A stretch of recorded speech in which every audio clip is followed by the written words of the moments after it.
rise. District Court 279 is now in session. You may be seated.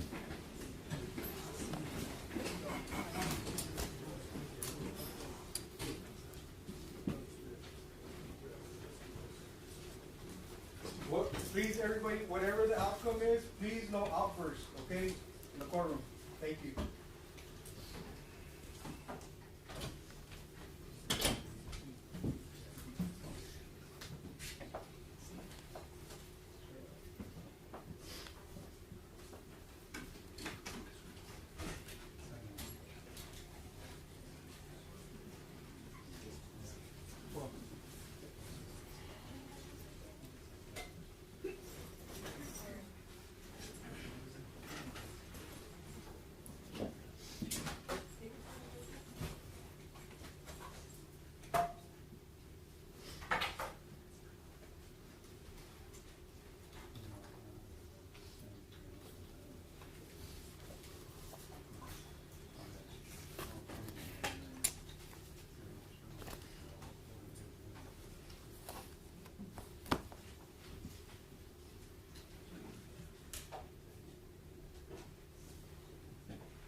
They're on the way, Judge. Okay. Oh, yeah, you can bring her. Yeah, she can come out.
We just got 5 more minutes, guys.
may be seated.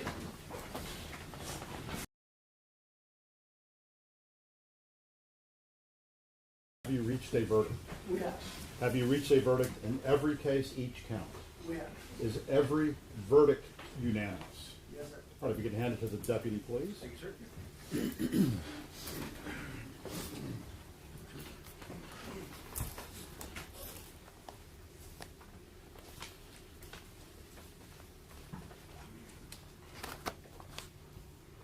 All right, cause number 2023 CR 11510A, Alejandro Flores, count 1 murder, verdict form.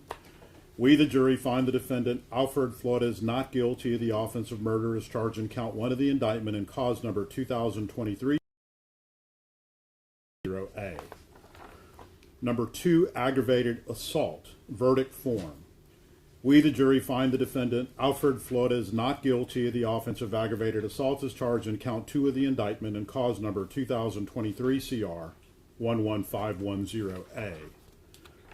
Number 3, aggravated assault, verdict form.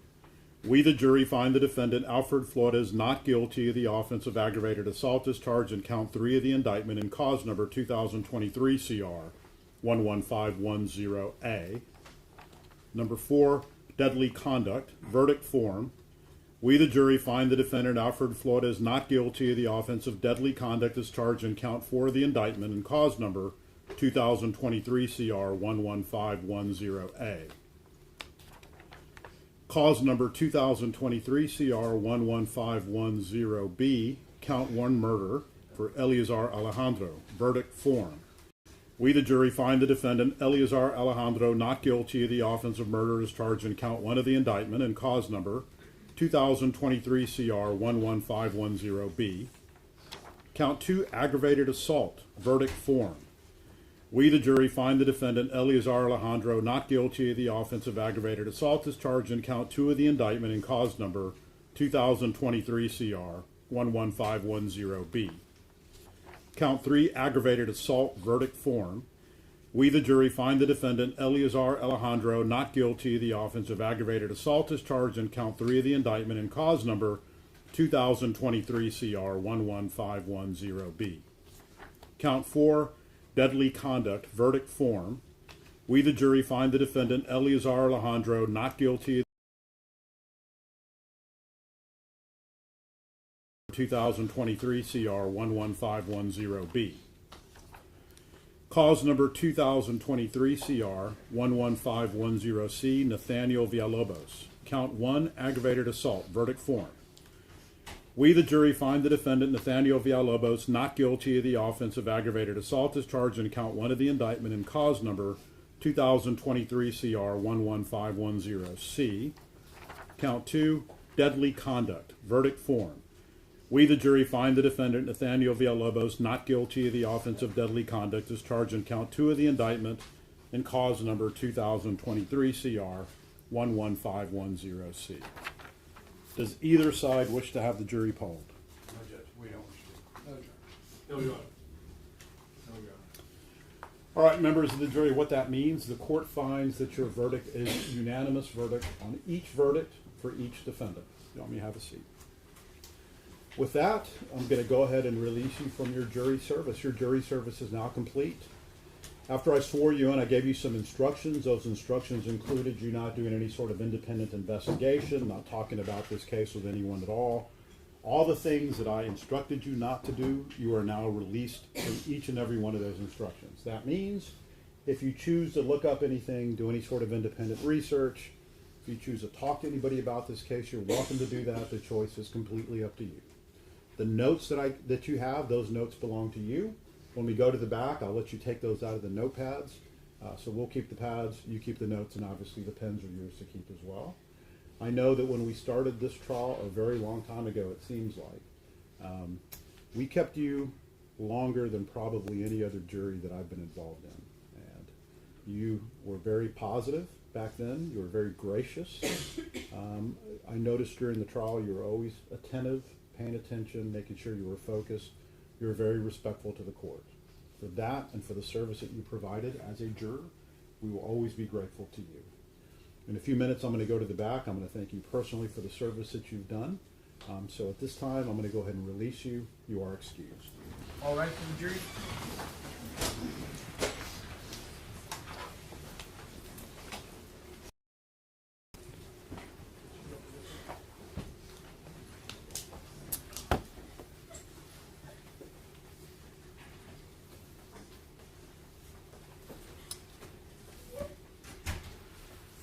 May be seated.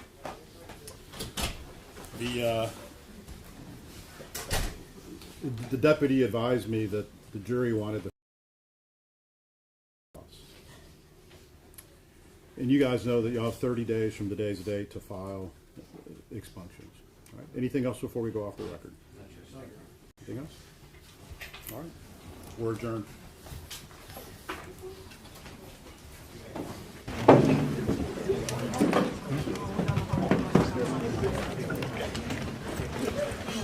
I'll meet you in the hall.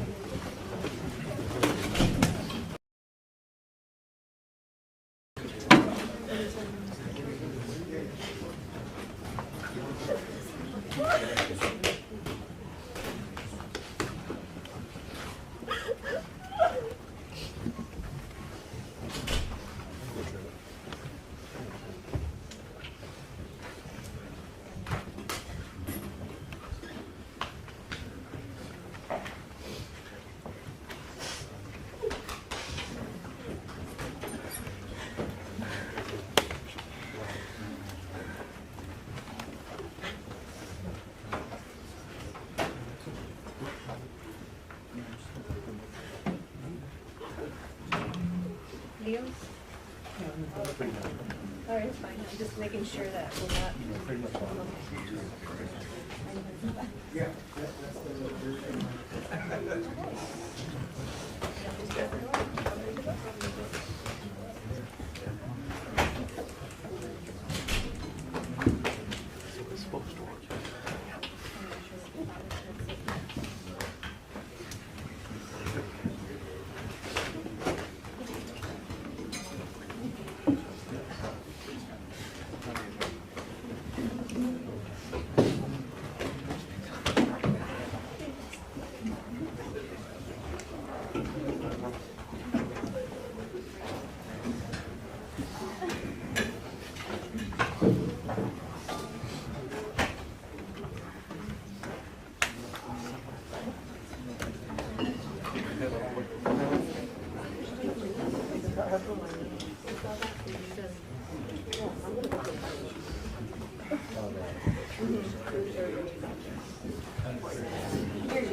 God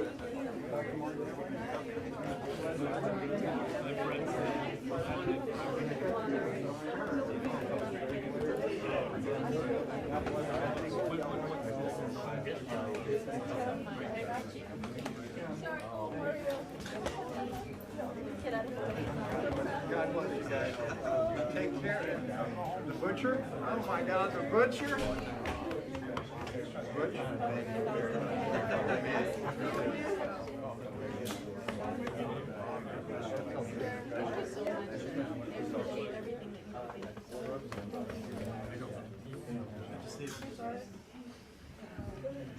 Mark, take them out of that corner. I gotta give you a hug for all your hard work.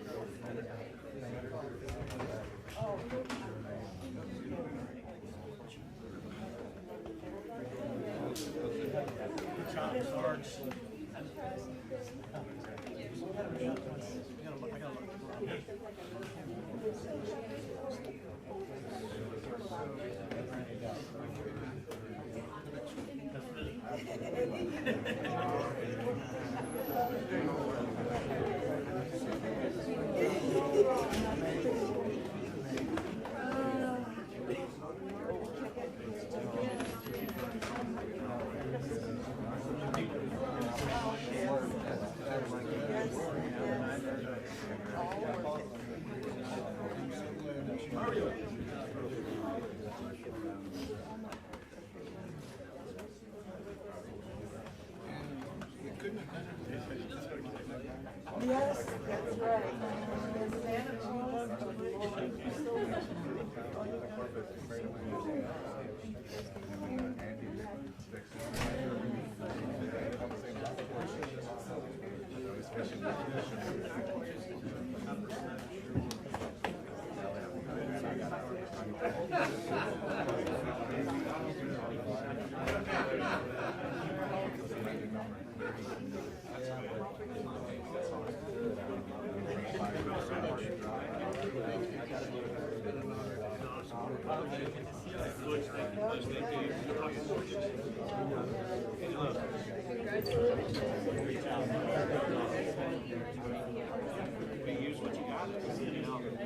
Bye.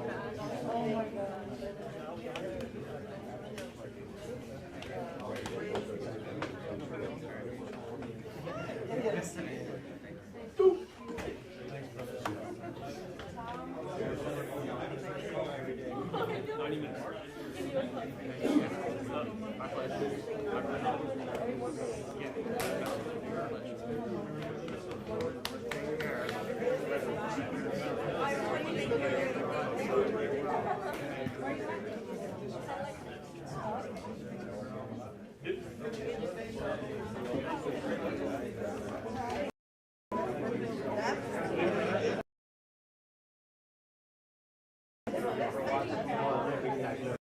Police officers, fellow attorneys, and the trial team was fabulous. I'm just very, very grateful. What stuck out the most with this trial? Well, the thing that strikes me the most is that there was an institutional failure on the part of the police department and the prosecution and how they chose to investigate and prosecute this case. I'm sure you heard the evidence that the chief of police was out at the scene. He did not sign into the crime scene log because there was none that was drawn up, and that's required by procedure. He should have written a report about what he saw. And you heard testimony from Lisa Miller that Ed Pedraza to charge these officers without a thorough review. I don't know if you will take a look at the user audit trails, but none of the command staff looked at any of the videos. So how can they make a decision to charge these officers if they didn't look at the videos and they didn't do a thorough investigation? And this is shameful. I would hope that city council, city manager does something about this institutional failure, and it's unconscionable. It never should have happened. Defendants are now not defendants doing after just hearing that not guilty? Well, I can only speak for my client. He was extremely relieved and he was elated, and I can understand why he's grateful. What's next for them? There are many remedies that are available for these individuals, and we're going to have to explore them carefully. What do you mean remedies? Well, there are remedies at law, and I'm not going to go into them at this time. Potential like civil action? I'm not going to go into them at this time, but there are potential remedies for a malicious prosecution, a prosecution based on a lack of probable cause, and we're going to have to explore those. Would you hope these remedies, whatever they might be, whatever fashion they send that message? We'll address that when we pursue them. Thank you, Ben. Thank you. Thank you. Yeah. Jason.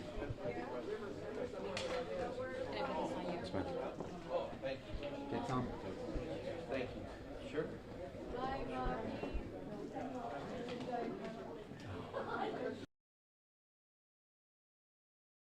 Tom and everybody, we get Tom and Christian.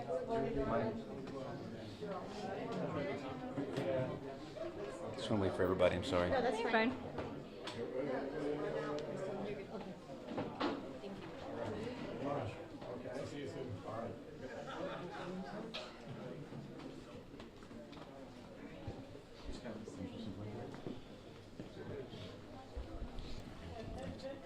Ben, come here.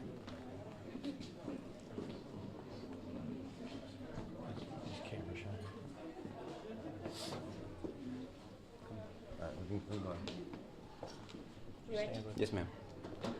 How are you guys feeling after that not guilty across the board? Oh, relieved, obviously. I mean, we knew what the truth was, but you never know until the verdict comes back, and it was a group effort. All the lawyers with us and behind me, and families, and a lot of hard work. I mean, the 4.5 weeks in trial is just the performance. Obviously, the preparation time and all the research done before that is the key, including our paralegals, our staff. I mean, we're just very grateful. The family are very grateful. They believed in the truth. They believed in their family members, but until that verdict comes back, it doesn't matter. So we're very grateful. And they're grateful to God, and they're grateful for our efforts, and we're grateful for the opportunity that they trusted their lives in us. Were you shocked how quickly they came up back with the verdict? I mean, you never know what a jury's going to do. We asked for a quick verdict. I mean, we were very deliberate about that. I mean, the 4.5 weeks, and they paid attention to everything. They wrote a lot of notes. We were very specific about it. So with a verdict, you never know. But we asked for a quick verdict, and we're glad that it came back quickly. Y'all made a lot of references during, and especially in closing, how y'all were all former prosecutors. What is your take on the case that they presented? It should have never gone forward. I mean, not just our opinions, but the opinions of the experts that normally testify for the government said the same thing.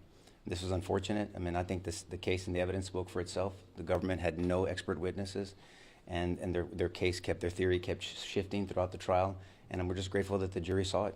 So what happens now? A little relief. So we can sleep now. We're going to try to sleep.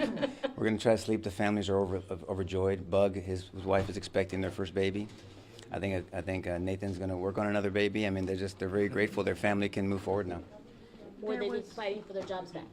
That's going to leave that to them. I mean, there's some mixed reviews in there, but I'll let them make that decision as time goes on. How are they doing? Relieved, grateful. I mean, they're so. I mean, it was a neat experience. It's something different. There's more pressure when you actually care about your clients. You really like them, and we really liked all of them, and it was a good synergy between us all.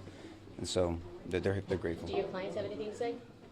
They want to say anything right now? They may. We'll ask them. I mean, I'm not sure. They're just enjoying the moment. Okay. There was testimony in this trial that suggested that Police Chief McManus had faced political pressure to bring these charges towards these officers. Is that also your position? What do you think about that? Well, I think, look, I wasn't in the meeting. All I know, there was a meeting for the brass, and in 6.5 hours, you cannot make a determination on whether 3 individuals should be charged with murder. You haven't even looked. I think Mr. Cifuentes brought out in his questioning that the audit trails show who watched videos and who didn't, and it was impossible to do the investigation needed to walk warrants on officers, and it wasn't done. And so those were directive in 6.5 hours. It made it to a captain. Captain made it to the Detective Soto, and then we walked those warrants. So, I mean, you can do the math yourself. Now, what does this trial shine light on? To do what's right, not what's easy. I mean, something may look awful, but it doesn't mean it's unlawful, as we said during the trial. I mean, just pause, wait, these are not puppets, these are people, and this is not a political theater, and so we don't succumb to that. And so I just pray courage over our leaders in this community to do the right thing. Don't do what's easy, do what's right. I know Tom had a very emotional interaction with the family during closing. Anything to say to the Perez family? Oh, I mean, I've experienced loss with my brother passing away under very different circumstances than this, but loss is loss, and so we feel for them. I mean, it was never about them. It was never against them. They went through a lot too, unfortunately, with Miss Perez. They were very gracious. I mean, Miss Nieto was gracious when she testified. Her daughter Alexis is a blessing to her brother Dylan, and so we wish them well. I mean, I personally will be praying for them, but we wish them well. Anyone else want to say anything? They were talking about the Perez family. You said everything you wanted to say. Yeah, I mean, I said everything on behalf of Alfred and these officers. Sure. I think I said everything in close on behalf of Alfred and these officers. Nothing brings their loved one back, and this is a tragedy, and we're sorry about that. But we're happy the jury found the right decision and made to the right place. And everybody can go home with some closure. Thank you. Thank you, guys. Thank you. Thanks, guys. Thank you. Thank you.